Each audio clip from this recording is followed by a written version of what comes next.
An ocean is so vast that there could be thousands of people who have a different viewpoint of the ocean.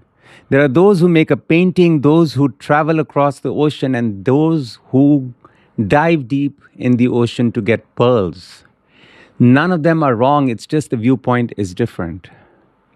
Today we're going to talk about an ocean that we lovingly call as Sahib Sri Guru Nanak Dev Ji. I want you to see him today from a different perspective. As I said, Guru Nanak Patsha was such an ocean that just one description will not fit him. And much like the names which were given to him, we call him Baba Nanak, Guru Nanak Dev Ji. There were people who called him Wali Hind, Guru Rinpoche, Nanak Acharya, Baba Nanak. There's so many titles given to him. And there are people who look at him as the avatar, as a supernatural human being, as a person who had so many miracles.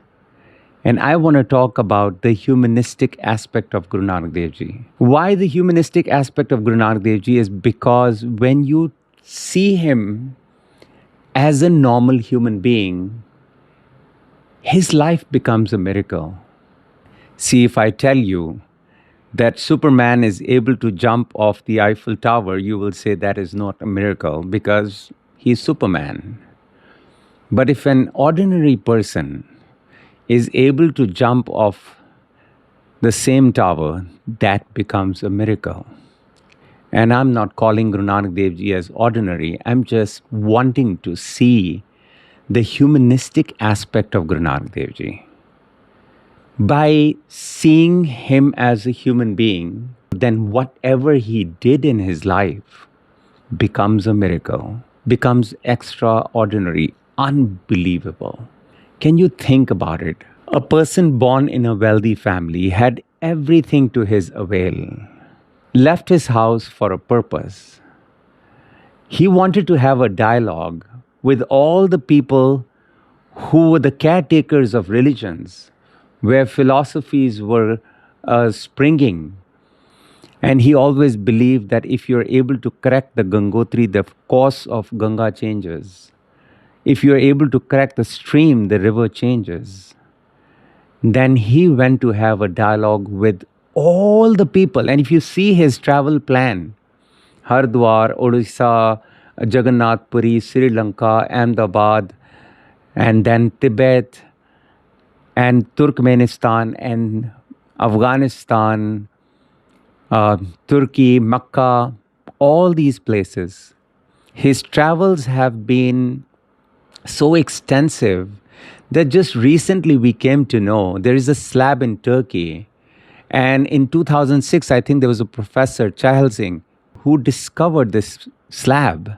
It was a slab dedicated to Guru Nanak Dev Ji, who they believe came in 1500 something. And because it is not confirmed, but let me share it with you anyway. They say there are archives in even the Vatican which claim that there was a holy person who came in 1500 something to be able to have a dialogue with the Pope at that time. So his travels become much more than we can even imagine. But all this for a purpose.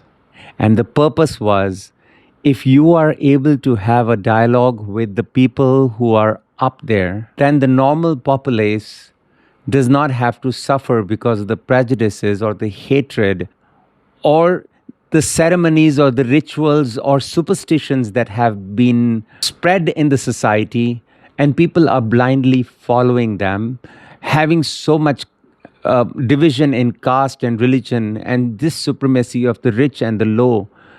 All these things could be eradicated, and that's what he did. Today I'm going to share with you 8 miraculous things that Guru Nanak Patsha did. And I wish all of us are able to imbibe those 8 miracles from his life and perhaps change our lives according to that.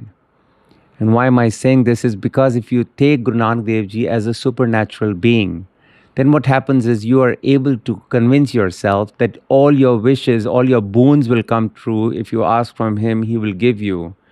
But if you see him as a human being, then he becomes an inspiration for all of us to believe and know that he had laid some path for us to know that we can change ourselves.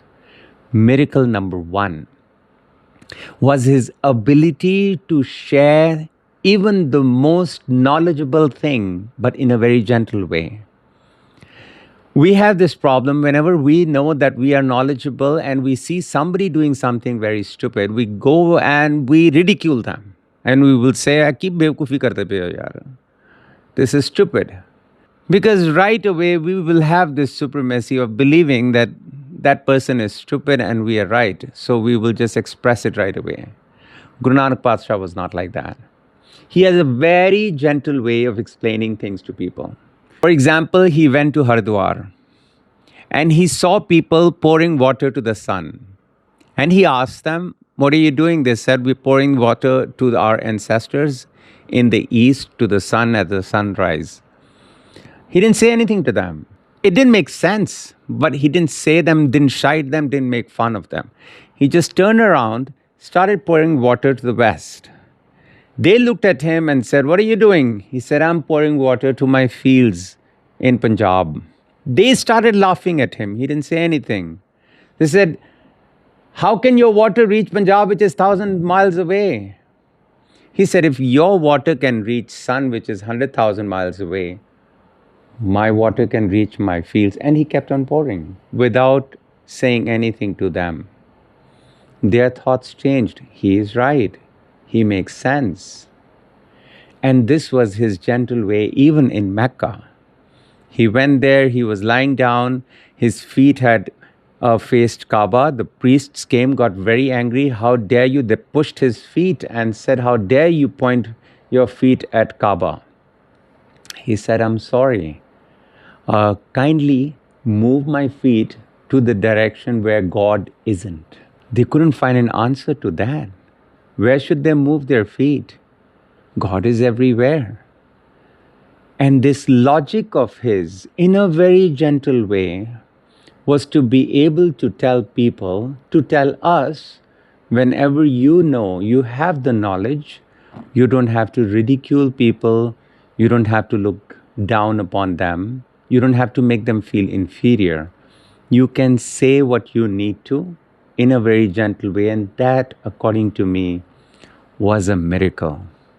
Miracle number 2 was the ability, despite the fact that he had this gentleness, he had the ability and the strength to call a spade a spade. Even the richest people that came across him.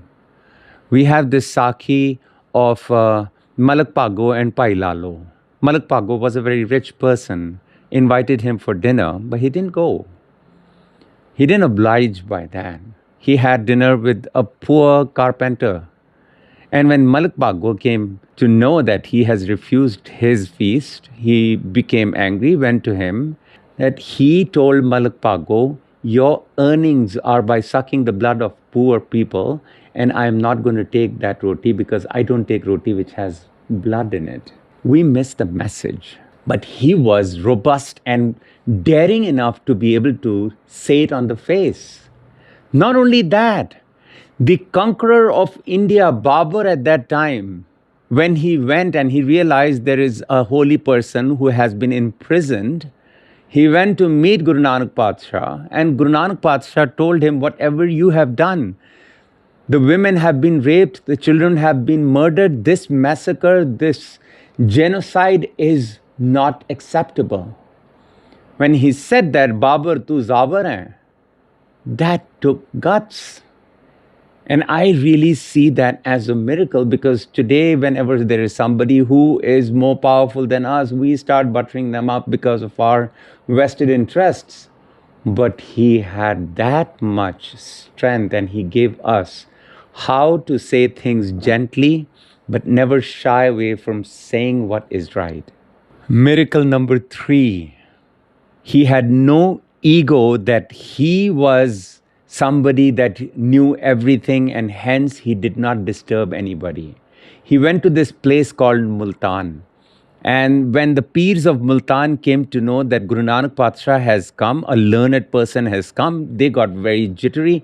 They sent him a pot of milk, brimmed to the top, sent it to him. He opened it and he put a petal of jasmine on top and then sent it back.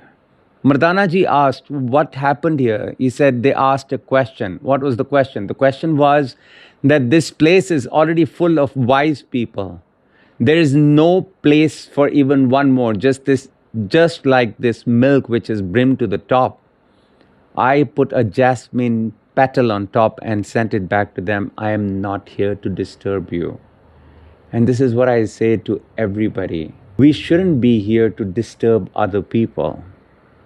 Even when it comes to adjusting with people of different generations, everyone sends us this pot of milk and says, are you here to disturb me?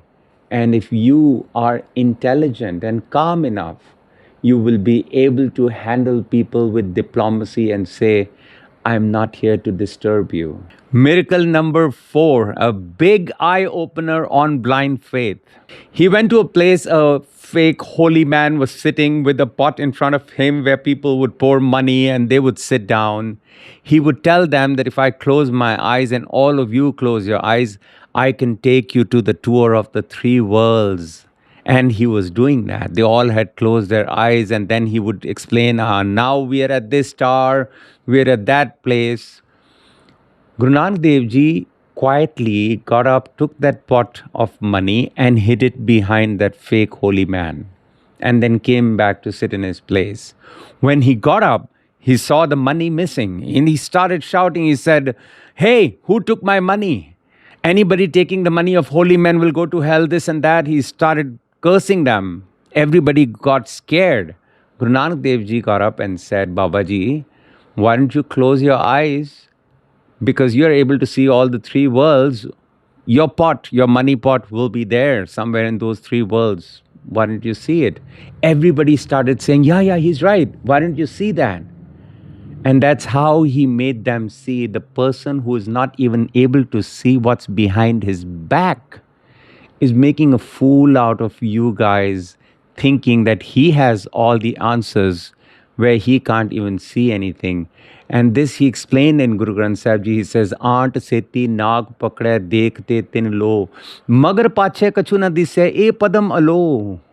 You close your nostrils and eyes and you claim you can see all the 3 worlds, but you can't see what is behind your back. And that is a miracle to me. And he told us to be able to take the lessons from all the people, holy masters, teachers, but take the lessons back home, but never have blind faith on anything which is ridiculous, which is being said by them, and believe that they have all the powers to cure you, because when they get sick, they go to the same doctors that you go to.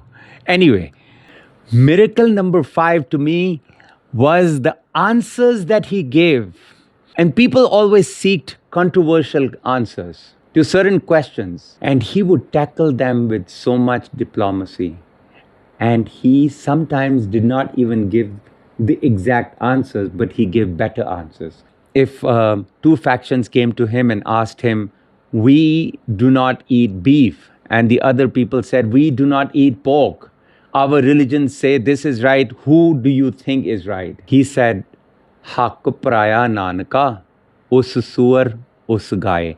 As it is sin for you to eat beef and sin for you to eat pork, I think eating somebody's share, cheating somebody, stealing from someone, kisse da praya hak khana eh paap hai. So in a way, he didn't answer what is wrong, right. He said, I would rather give you the right answers. And he gave such answers to certain questions which are mind-boggling, because he directed us to a better path of life. And that to me is a miracle. Instead of going into paranormal, he brought people to learn how to live a normal life. Miracle number 6 is he taught us salvation while living. He went up to Sumer Parbat, where the yogis were residing.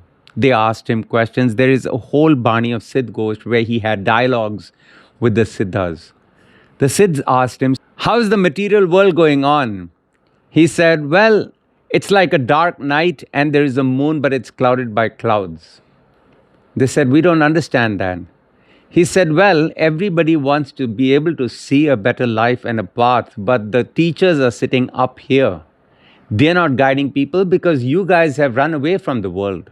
If you run away from the world, सिद्ध छप बैठे पर्वती कौन जगत को पार उतारा?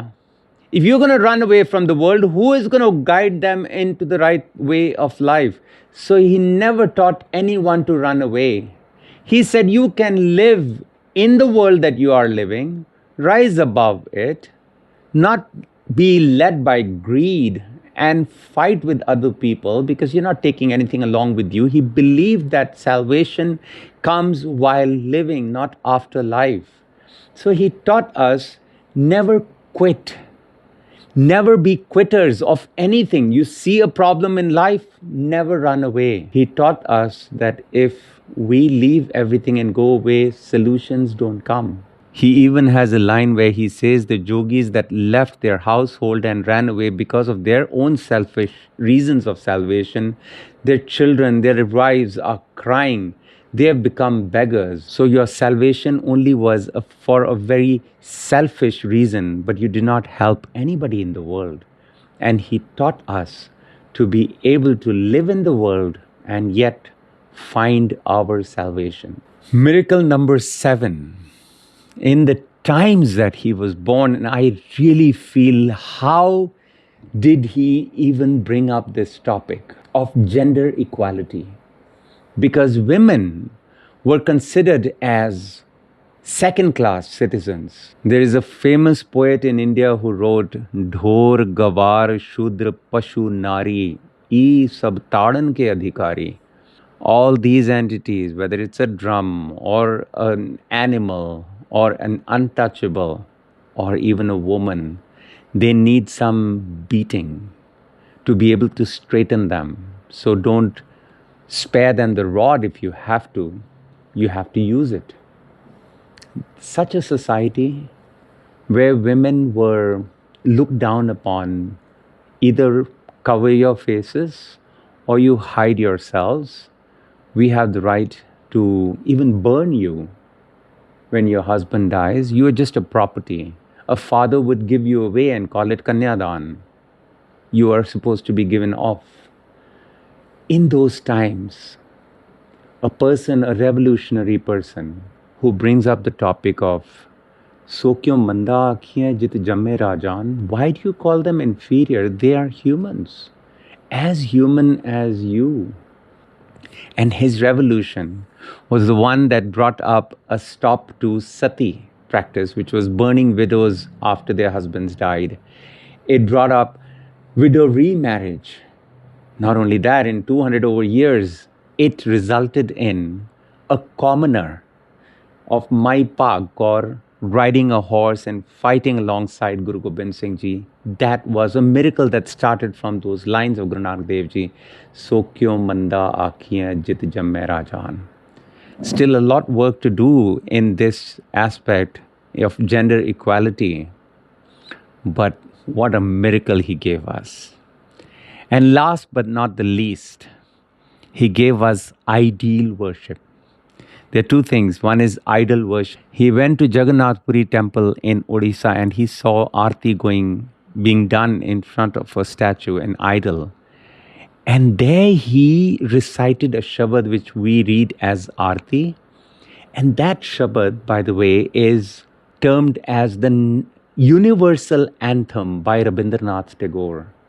He says, I have written the national anthem, but the universal anthem of Sari Aarti Jidi Ho Rahi Hai, that was written by Guru Nanak Dev Ji. And there he says, instead of you looking at a statue where you do Aarti, you have to turn from idol worship to ideal worship in worshipping the people who are in front of you. because he said, God is here now in everyone, in every core of his creation. So if you can't see God here in every spectacle of his creation, then you cannot see him anywhere. So when you start looking at everyone as a creative force, and you start worshiping them, adoring them, loving them, you start changing everything beyond your prejudices, beyond your stuck up ideas or beliefs. And you have no caste, high, low bigotry, nothing. You start treating humans as humans. You start worshiping. This is the ideal worship that he taught in the form of Aarti. I can go on, but just wanted to share some of the gems, some of the miracles by Guru Nanak Dev Ji. As I said, my perspective is a very limited one because I want to see him as a human being, an extraordinary human being, a miracle.